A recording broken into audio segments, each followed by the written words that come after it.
Terima kasih banyak, Dr. Teres, atas perkenalannya. Izin share screen.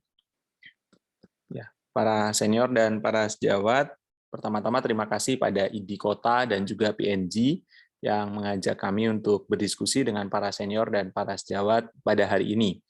Nama saya Pinson, saya sehari-hari bekerja di Yogyakarta. Tadi Dr. Vina sudah menyampaikan dengan sedemikian komprehensif tentang bagaimana neuropati diabetik. Izinkan saya untuk mengajak para senior dan para sejawat untuk berdiskusi tentang peran vitamin B untuk nyeri neuropati diabetika. Kenapa vitamin B diangkat secara khusus? Karena ini adalah salah satu obat yang kita sering pakai untuk kasus-kasus neuropati, termasuk untuk neuropati diabetika.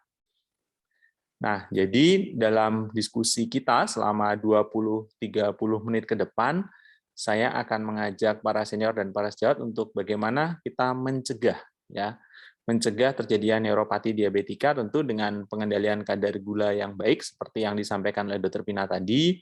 Lalu kita akan fokus bagaimana kita akan melakukan screening dengan monofilamen ataupun dengan Garbutala, ataupun juga dengan nanti Ipswich touch test yang akan kami tunjukkan dalam video, dan bagaimana kita melakukan tata laksana terhadap gejala, terutama nyeri neuropatik, dan juga bagaimana nanti peran daripada vitamin B kombinasi. Nanti para senior dan para sejawat akan ada beberapa pertanyaan. Saya mohon kesediaannya untuk mengisi di kolom chat jawabannya. Nah, ini seorang laki-laki 56 tahun penderita DM tipe 2 sejak 10 tahun yang lalu, terkendali cukup baik ya, dia berobat rutin, tetapi datang dengan keluhan rasa baal dan nyeri seperti terbakar dan tersengat listrik di kedua telapak kaki. Riwayat hipertensi juga terkendali dengan baik. Keluhan berlangsung progresif lambat. Nah, saya yakin ini kasus yang cukup tipikal yang para senior dan para sejawat sering hadapi di dalam praktek klinis. Saya mohon berkenan nanti untuk memberikan jawaban, pilihan jawaban di kolom chat. Nah, diagnosis banding yang paling mungkin untuk kasus ini adalah A. Polineuropati diabetik, B. Meralgia perestika, C. Tarsal tunnel syndrome bilateral, D. Phantom limb pain, atau E. Kemoterapi induced peripheral neuropati. Silakan para senior dan para sejawat untuk menyampaikan pendapat di kolom chat A, B, C, D, atau E. Ada giveaway, nanti saya titipkan 3 buah buku kepada panitia bagi para peserta yang aktif, nanti dipilih oleh panitia saja. Ya, terima kasih para senior dan para sejawat atas kontribusi jawabannya. Kalau kita cermati memang kemungkinan diagnosis banding yang paling mungkin adalah polineuropati diabetik ya. Tentu informasi yang ada di pertanyaan tadi harus menyingkirkan kemungkinan penyebab lain. Nah, ini yang kita belum singkirkan dengan sedemikian sistematik, tapi kalau berdasar dari informasi yang ada di slide tadi, maka kemungkinan utamanya adalah polineuropati diabetika. Nah, kalau dicermati para senior dan para sejawat yang saya hormati, memang berbagai penelitian menunjukkan faktor risiko neuropati diabetik pertama adalah kadar gula yang tinggi atau tidak terkendali dengan baik, termasuk juga lamanya menderita DM, tetapi juga ada beberapa faktor lain yang terbukti secara bermakna meningkatkan faktor risiko neuropati diabetik. Ya, kadar trigliserid yang tinggi, BMI yang tinggi, ya jadi lebih sering pada orang obes, merokok, dan juga adanya hipertensi. Dan ini bisa dipahami karena memang komplikasi neuropati adalah komplikasi vaskuler. Ya, jadi segala sesuatu yang berpengaruh terhadap vaskuler itu akan mempengaruhi kejadian neuropati. Ya, jadi bagaimana mencegahnya? Kalau tadi kita ya prevent, screen, lalu treat ya. Yang pertama bagaimana mencegahnya? Maka glycemic control ya, pengendalian kadar gula darah yang baik adalah the only disease modifying treatment. Jadi kalau kita mencegah ya berarti kadar gula darahnya harus baik ya. Dan pengendalian kadar gula darah yang baik ini dari berbagai penelitian terbukti baik sebagai primary prevention dan juga secondary intervention. Artinya ketika seseorang itu sudah jatuh ke dalam kondisi neuropati, maka pengendalian kadar gula darah tetap mandatori untuk mencegah perburukan. Jadi ada singkatannya ya, para senior dan para sejawat, ABC ya. A1C-nya harus di bawah 7%, ya. Blood pressure itu harus di bawah 140/90, lebih bagus lagi kalau di bawah 130/80. Lalu kemudian LDL kolesterolnya juga harus di bawah 100 atau lebih bagus lagi kalau bisa di bawah 70. Jadi ya A, B, C ya. Nah, lalu para senior dan para sejawat cermati ada huruf S kecil di sini, itu adalah stop smoking. Jadi kalau kita mau mencegah komplikasi diabetes termasuk neuropati, maka A, B, C, dan S-nya ini kita ingatkan pada pasien-pasien kita. Nah, ini terbukti dari penelitian ya, ini ada suatu studi yang cukup lama tapi sangat baik ya, bahwa kalau kadar gula darah itu dikendalikan secara intensif ya, maka persentase kejadian neuropati baik itu dari pemeriksaan fisik maupun dari studi autonomic nerve study atau nerve conduction study itu secara bermakna turun dibandingkan kalau dia dengan standar treatment. Jadi pengendalian kadar gula darah yang baik bisa menurunkan kejadian neuropati diabetika secara bermakna. Nah, lalu kita sampai pada screen tadi prevent-nya. Prevent-nya ABC ya, A1C level, kemudian blood pressure, kemudian kolesterol level dan stop smoking. Nah, kalau kita dapat pasien dengan diabetes, maka jangan lupakan kemungkinan adanya neuropati diabetik. Maka apa yang harus kita lakukan adalah screening, ya, listen and look, ya. Nah, mendengarkan keluhan. Kalau sudah ada keluhan, berarti dia sudah ada simptom, ya. Jadi rasa baal, nyeri seperti tersetrum, nyeri seperti terbakar, kemudian seperti tersengat listrik, ya, itu bagian dari listen-nya. Nanti akan ada videonya untuk menunjukkan gejala-gejala neuropati. Lalu kemudian yang kedua adalah look, lakukan pemeriksaan. Ada beberapa pemeriksaan yang nanti akan juga ada di video ya, yang paling sering kita kerjakan adalah dengan Siemens-Winston monofilamen 10 gram ya. Jadi biasanya kita minta pasien untuk merasakan dulu, biasanya kita sentuhkan di dahi atau di punggung tangan. Lalu seperti ini rasanya. Sesudah pasien ini memahami, kita minta pasien untuk menutup mata. Lalu kemudian kita kerjakan dengan monofilamen, ya nanti dikerjakan, nanti ada di video sampai ujung dari monofilamen ini berbengkok seperti ini. Lalu pasien diminta untuk mengatakan ya dan tidak dengan mata tertutup. Ada berbagai modifikasi untuk monofilamen test, termasuk berapa site ya, yang sering dipakai adalah 6, ada beberapa yang mengerjakan dengan 10 site, ya, jadi 5 di masing-masing kaki. Nah, kalau para senior dan para sejawat mencurigai bahwa ini bukan karena diabetes, tapi karena something else gitu, lebih baik dirujuk ke neurologi untuk diagnosis yang lebih pasti. Nah, jadi ini yang paling sering dikerjakan pada 6 titik ya, di jari nomor 1, kemudian di bagian daripada telapak kaki. Ya, jadi kita tetap lalu meminta dia untuk merasakan dulu, biasanya di punggung tangan, lalu kemudian minta matanya tertutup, lalu kemudian kita kerjakan dengan 10 gram monofilamen. Nanti saya akan tunjukkan di videonya.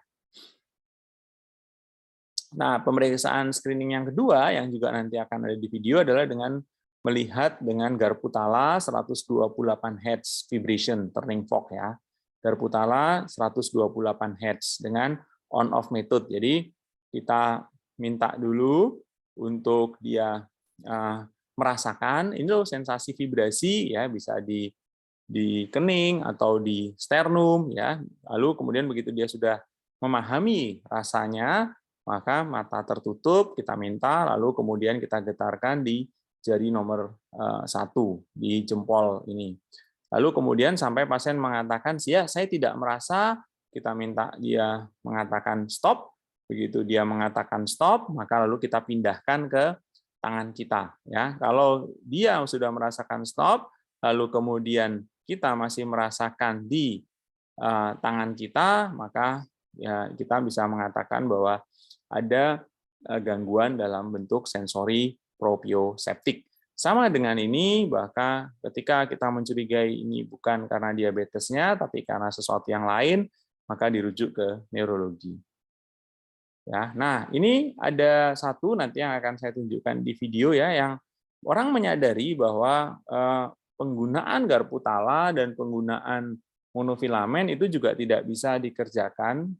Lalu mereka mengembangkan suatu tes yang disebut dengan Ipswich touch test ya. Jadi tes sentuh dari Ipswich ini dari Inggris, dikembangkan di awal tahun 2000-an, lalu kemudian divalidasi di tahun 2011 dengan suatu penelitian, dan ternyata metode yang sangat sederhana ini terbukti cukup sensitif dan spesifik ya. Jadi sensitivitas dan spesifitasnya cukup tinggi dalam menegakkan diagnosis neuropati diabetik. Dan ini bisa kita kerjakan ya. Jadi para senior dan para sejawat, Anda meminta untuk pasien menutup mata, lalu kemudian kita sentuhkan dengan urutan ini ya, 1, 2, 3, 4, 5, 6. Kenapa dipilih random begini? Supaya pasien tidak bisa menebak yang mana berikutnya. Jadi kalau para senior dan para sejawat membuat urutan ya, 1, 2, 3, lalu 4, 5, 6 gitu, nanti dia akan bisa menebak, oh berikutnya ini. Ya, jadi dia bisa diminta untuk menyebutkan ya tidak, atau yang cukup direkomendasikan adalah kita identifikasi ini adalah kaki yang sebelah kanan, ini adalah kaki yang sebelah kiri. Dengan memberikan sentuhan yang ringan, ya sentuh saja, tidak ditekan, dengan mata pasien tertutup, lalu kemudian dalam 1-2 detik kita sentuh, ya kita hitung dalam hati 1, 2, pasien diminta untuk menyebutkan ya kanan, gitu ya. Jadi kalau kita sentuh di jempol kanannya dia akan bilang kanan. Ya, kalau dia nggak ngomong apa-apa, berarti dia nggak rasa nih. Ya, bisa saja sejawat lalu menyatakan apakah rasa. Kalau dia bilang tidak, ya. Lalu kemudian sentuhkan di kelingking, ya. Lalu pindah ke jempol yang kiri, berarti dia akan bilang ya kiri, kembali ke yang kanan, ya kanan, dan lalu kemudian ya kiri lagi. Nah, ini sama dengan yang monofilamen tadi ya. Kalau di monofilamen tadi ada 6 titik yang kita sentuh, 3 di kanan, 3 di kiri, maka kita bisa mengatakan ada neuropati kalau ada 2 yang tidak terasa. Ini juga sama, ada lebih dari 2 titik yang tidak terasa, maka kita akan bisa menyatakan bahwa ada gangguan sensorik. Ya, jadi Ipswich touch test nanti kita akan tunjukkan di dalam video. Kalau para senior dan para sejawat menggunakan monofilamen untuk 10 titik ya, yang nanti saya juga akan tunjukkan di video, maka batasan atau cut-off-nya adalah 4 ya. 4 di antara 10 itu tidak terasa, maka ada gangguan sensorik. Nah, pada beberapa kasus kita harus merujuk ya ke dengan nerve conduction study ya, seperti contoh ini saya sedang mengerjakan nerve conduction studies yang biasanya terutama untuk menyingkirkan kemungkinan diagnosis lain ya, diagnosis banding lain, dan lalu yang kedua yang juga tidak kalah pentingnya adalah untuk meramalkan prognosis. Jadi kalau misalnya para senior dan para sejawat merujuk lalu kita sudah sampai pada yang tipenya aksonal, maka kita harus menyampaikan kepada pasien bahwa prognosisnya mungkin tidak sebaik kalau dia tipenya masih demyelinisasi. Nah, kembali ke kasus tadi, para senior dan para sejawat mohon nanti juga memberikan jawaban ya. Pada pasien tadi, pemeriksaan neurologis menunjukkan penurunan sensibilitas, ya, penurunan kekuatan dorsofleksi ibu jari kaki. Ini tipikal ya. Kulit sangat kering karena gangguan otonomik, adanya kalus, penurunan refleks tendoasiles dan patella, nyeri derajatnya sedang sampai berat dan mengganggu tidur. Nah, ya, jadi kita harus meriksa pasien kita. Kalau pada pasien dengan neuropati, kalau ini length dependent ya, length dependent neuropati, maka para senior dan para sejawat bisa melihat ya, kulitnya sangat kering ya, lalu ada kalus, ya pasti ada kelemahan di dorsofleksi ibu jari kaki ya. Lalu kemudian kita akan bisa melihat rambut itu juga sangat berkurang dan kulitnya kering. Ini karena otonomik ya, gangguan-gangguan dari saraf otonom ya. Ini contoh lain yang bukan kasus ini sih, tapi ini adalah kasus dengan misalnya carpal tunnel syndrome ya. Jadi Anda bisa melihat adanya atrofi di musculus tenar eminens. Nah, terapi apa yang Anda anjurkan untuk pasien kita tadi ya? perbaiki kadar gula darah, perbaiki faktor risiko vaskuler yang lain, analgetik adjuvan, atau vitamin neurotropik. Atau E, semua jawaban di atas benar. Mohon para senior dan para sejawat berkenan memberikan jawaban A, B, C, D, atau E. Ya, terima kasih banyak atas jawabannya. Ya, kalau kita lihat memang rata-rata menjawab semua jawaban di atas benar ya. Karena perbaikan kadar gula darah dan perbaikan faktor risiko vaskuler yang lain itu adalah treat the causes ya. Lalu kemudian kita memberikan terapi simptomatik dan juga memberikan vitamin neurotropik termasuk kombinasi vitamin B yang akan kita bahas lebih lanjut untuk mencegah kerusakan dan memperbaiki sarafnya. Ya, jadi kalau bicara terapi neuropati, kita akan bicara terapi kausa. Apa sih kausanya ya?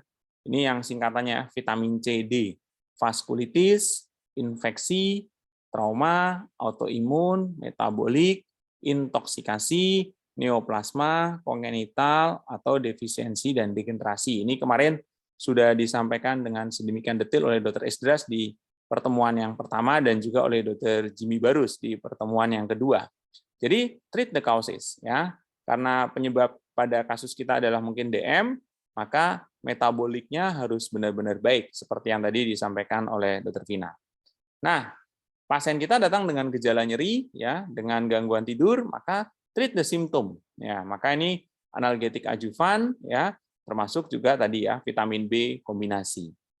Nah, treat the symptom itu tidak akan memperbaiki fungsi sarafnya, sehingga juga kita berikan obat yang bisa memperbaiki fungsi sarafnya, termasuk alfa lipoic acid, vitamin B, vitamin D, dan L-karnitin.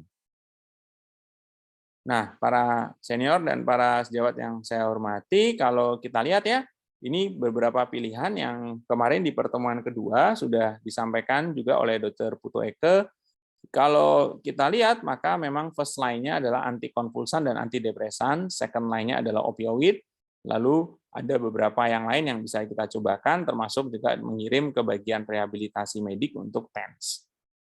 Ya, ini beberapa pilihan dosis ya, gabapentin, pregabalin, ya, valproat, walaupun valproat itu grade-nya tidak setinggi pregabalin dan gabapentin. Dan kalau para senior, para sejawat cermati, memang recommended dose-nya cukup besar ya, bahkan maksimum dose-nya saya yakin di ruang Zoom ini kita nggak ada yang berani pakai gabapentin sampai 3.600 atau pregabalin sampai 600 karena efek drowsy dan dizzy-nya. Ya, tapi ini bisa dicoba dengan dosis titrasi. Lalu kemudian amitriptilin dengan dosis mulai 10 mg pada waktu mau tidur malam, ini dosis yang sering kita gunakan di awal. Anda bisa titrasi sampai 150 mg atau duloxetin dan venlafaxine ya. Ketiga ini obat ini ada di Indonesia.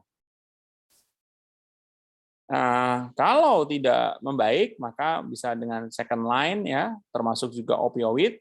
Dextromethorphan kita nggak punya sediaan yang tunggal sekarang ya, jadi pasti akan susah ya. Lalu bisa teman-teman berikan morfin yang slow release ya, bisa mulai dengan 15, kita punya sediaannya sepertinya 10 dan 30.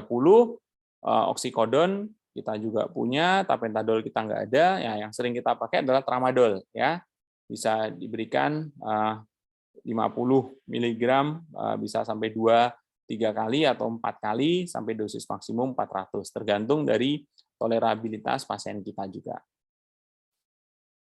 Bisa dengan topical nitrat spray ya, atau capsaicin ya, ini panas ya karena ini cabai kan dia, capsaicin, atau kita kirim ke transcutaneous electrical nerve stimulation ke bagian rehabilitasi medik. Nah, biasanya memang juga bisa dikombinasi. Nah, pasien tadi itu mendapat terapi 100 mg gabapentin, titrasi sampai dengan 300 mg 2 kali sehari. Nyeri masih mengganggu. Kasih tambah amitriptilin, drowsy dia, ya, ngantuk banget. Jadi sampai paginya dia masih merasa ngantuk dan tidak baik, ya. Jadi artinya mengganggu aktivitas hariannya. Kita tambahkan tramadol, efek sampingnya mual dan tidak toleransi dengan baik. Jadi ini ada tantangan dalam terapi pada pasien ini. Nah, pertanyaan penting apa yang teman-teman ajukan? A, B, C, D, atau E?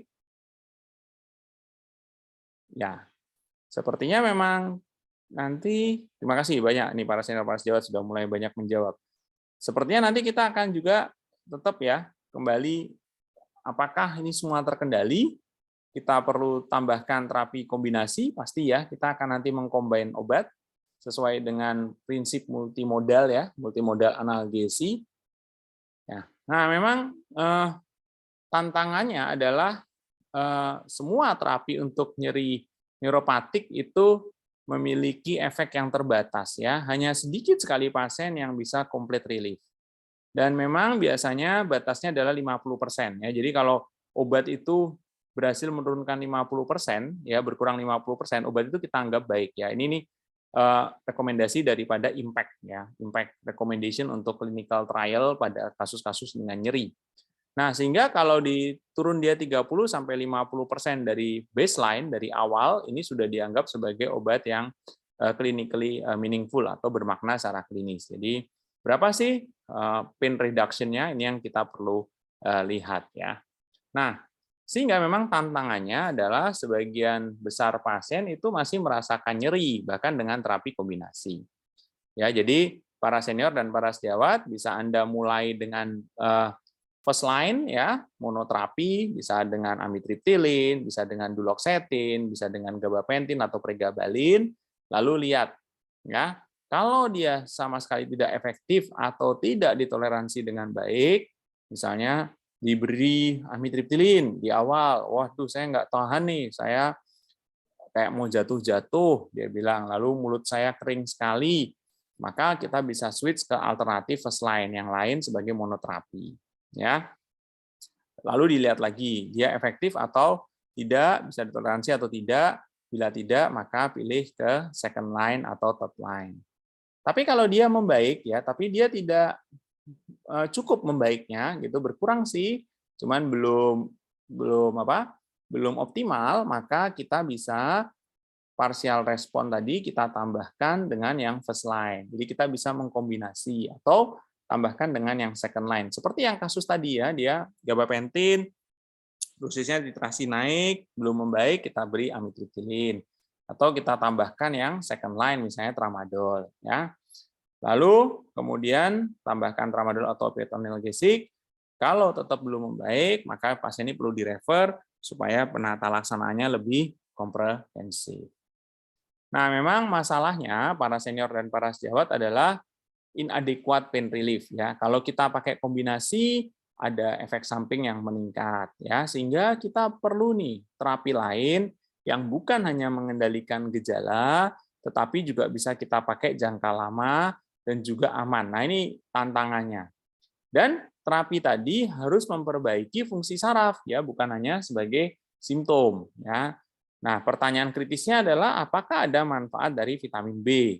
Vitamin B ini sudah lama sejarahnya ya. Saya yakin para senior dan para sejawat juga menggunakan banyak untuk pasien-pasien kita semua untuk tata laksana masalah-masalah saraf ya.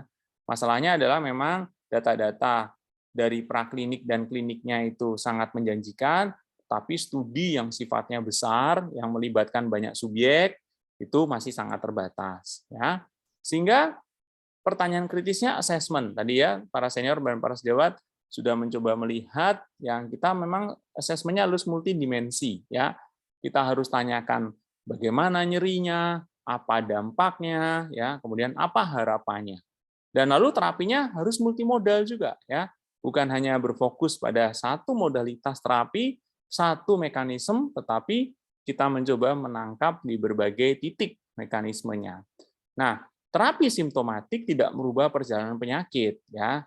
Bagaimana kalau ini terapi kausatif ya? Bisa diberikan, bisa juga enggak. Kalau post herpetic neuralgi herpesnya sudah sembuh ya. Tetapi kalau kita bicara misalnya pada pasien kita ya painful diabetic neuropathy, maka terapi kausatif bisa kita berikan, kita kendalikan kadar gulanya dengan lebih baik. Nah, masalahnya adalah apakah saraf yang sudah terganggu tadi bisa kita perbaiki atau tidak kerusakannya. Nah, sehingga perlu obat yang bukan hanya sebagai pengendali gejala, tetapi memperbaiki di dalam patomekanismenya. Dan kalau bisa dipakai jangka panjang dan bisa memperbaiki fungsi saraf dan bukan hanya memperbaiki gejala. Nah, sehingga muncullah kajian-kajian bagaimana sih kita menggunakan vitamin. Ya, ada alfa lipoic acid, ada L-karnitin, ada vitamin ya. Nah, kalau para senior dan para sejawat cermati, maka ini ada satu highlight di sini bahwa suplementasi daripada vitamin B itu ditoleransi dengan sangat baik, sangat aman. Dan sepertinya juga efektif untuk mengurangi gejala-gejala neuropati. Ya, sehingga kombinasi dari vitamin B, ya, vitamin B1, B6, B12, atau vitamin B12 saja, itu dipilih sebagai salah satu terapi alternatif untuk nyeri neuropatik.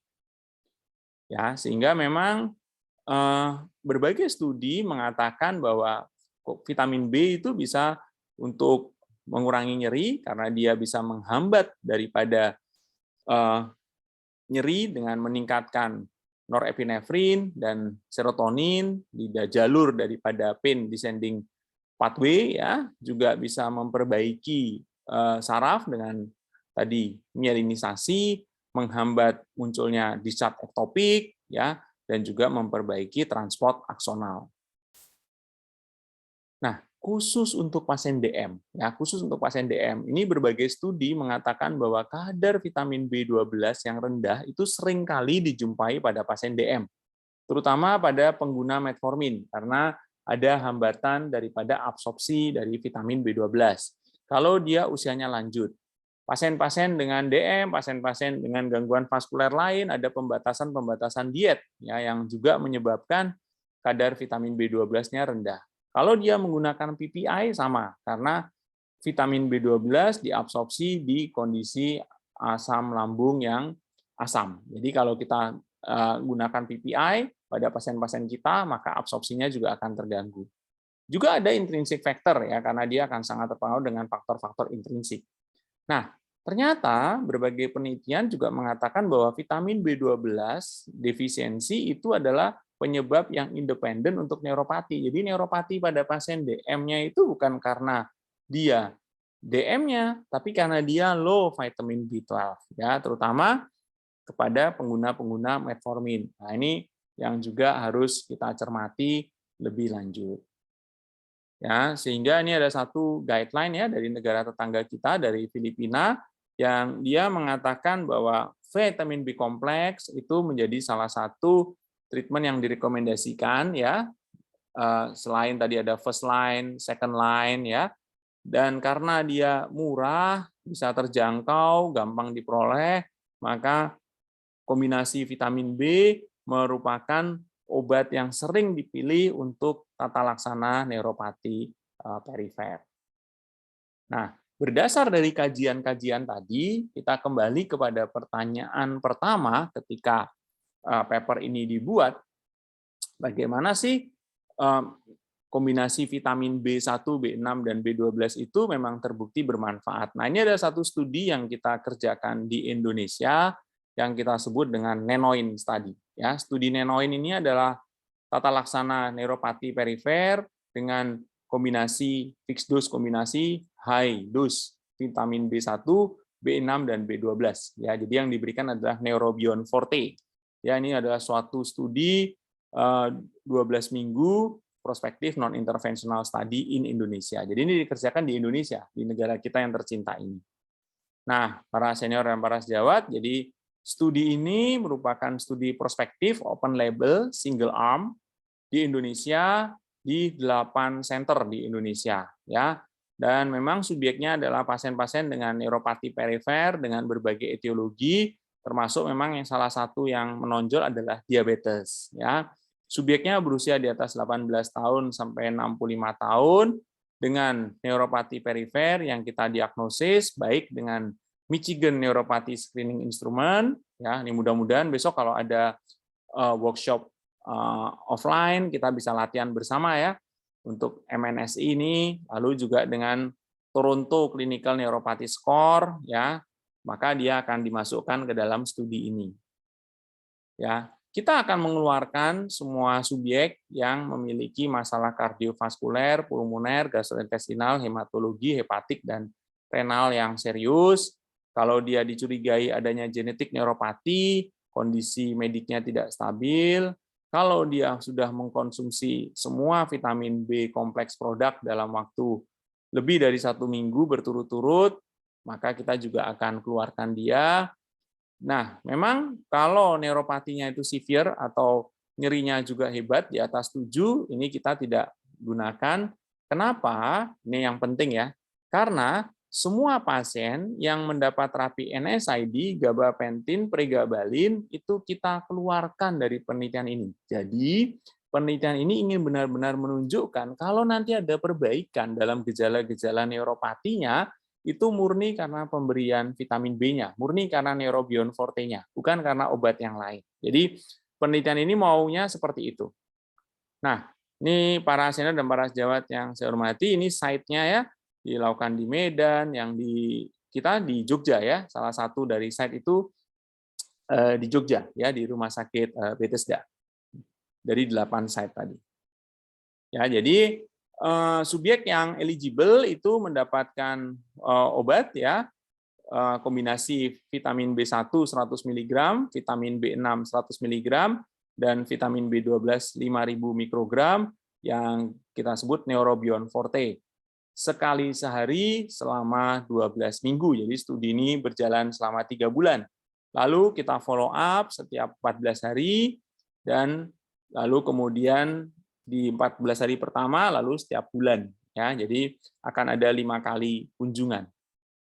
Nah, apa yang kita nilai adalah total symptom score. Jadi gejala nyeri seperti tertusuk, terbakar, parestesi, dan juga numbness. Nah, ini kita ukur, lalu kemudian kita ukur juga kualitas hidup dan keamanannya. Nah, para senior dan para sejawat, subjeknya lumayan banyak ya, 414 subjek ya.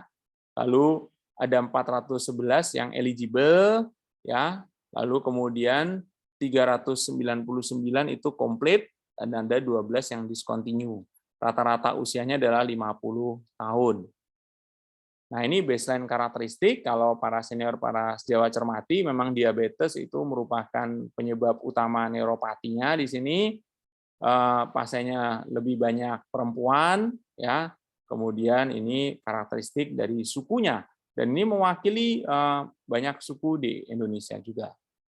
Ya, nah ini yang menarik ya. Jadi perbaikannya itu dari awal diberikan sampai kemudian visit pertama, visit kedua, visit ketiga, ya, keempat dan kelima, ada 5 kali visit tadi, maka total daripada perbaikan total symptom score dan FAS-nya itu adalah membaik 62,9%. Nah, ini yang tadi ya, kalau para senior, para sejawat cermati, yang tadi ya, bahwa ada statement lebih dari 30% itu sudah bagus dan 50% itu benar-benar baik, maka studi ini menunjukkan bahwa neurobion forte itu lebih dari 50% ya perbaikannya. Dan ini kan tanpa obat-obat anti nyeri yang lain. Ya, jadi dan ini membaik dalam semua karakteristik ya, baik itu stabbing pain, nyeri seperti ditikam, burning pain ya, ini membaik signifikan sekali, parestesi dan juga numbness ya.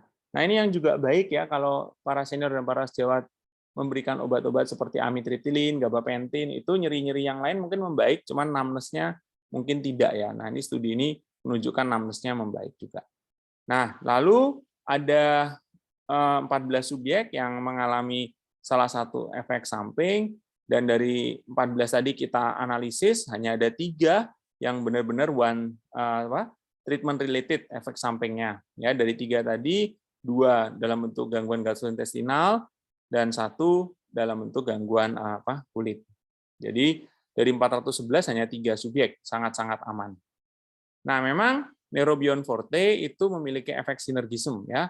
Vitamin B12-nya itu memperbaiki gejala neuropati dengan menetralkan superoxide ya, dan juga menormalkan level glutathione. Piridoksin, vitamin B6 mencegah perburukan neuropati dengan mencegah pembentukan Edflan glycation end product yang memang jahat untuk komplikasi-komplikasi mikrovaskuler.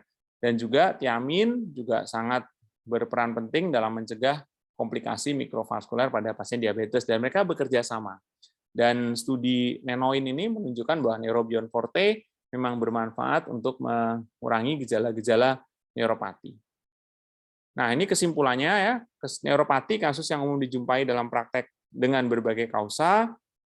Pendekatan terapinya adalah pendekatan terhadap terapi terhadap kausa, terapi gejala, dan terapi untuk memperbaiki fungsi saraf. Kalau kita bicara memperbaiki fungsi saraf, maka kombinasi vitamin B1, B6, B12 itu bekerja sinergis untuk memperbaiki fungsi saraf. Dan studi klinis yang tadi kami tunjukkan dengan studi Nenoin itu menunjukkan bahwa kombinasi vitamin B1, B6, dan B12, Neurobion Forte, terbukti bermanfaat untuk berbagai kasus neuropati, termasuk untuk pasien-pasien dengan diabetes. Demikian para senior dan para sejawat yang dapat kami sampaikan. Terima kasih banyak atas perhatiannya. Saya kembalikan pada Dr. Teres. Terima kasih, Dok.